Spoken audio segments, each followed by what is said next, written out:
আজকে একটু বেশি বৃষ্টি হচ্ছে। এই বৃষ্টিগুলো আসলে ভালো লাগছে, কারণ অনেক অনেক দিন পর বৃষ্টি হচ্ছে।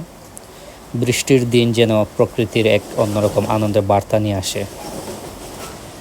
আর এই বৃষ্টির আসল সৌন্দর্য বা ভালো লাগা যদি উপভোগ করতে চান, তাহলে আপনাকে গ্রামেই আসতে হবে।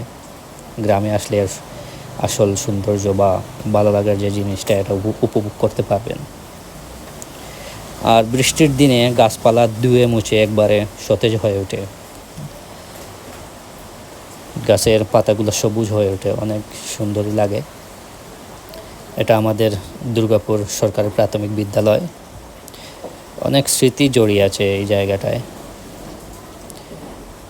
আর এটা মসজিদ, আমাদের পাঞ্জিখানা মসজিদ। আর এই রাস্তাটা স্কুলের সামনেই। আসলে বৃষ্টির দিন অনেকে ছাতা নিয়ে বাইরে হাঁটতে বের হয়, আবার কেউ কেউ জানালার পাশে বসে গরম চা আর মুচমুচে নাস্তা উপভোগ করে। খেলার মাঠ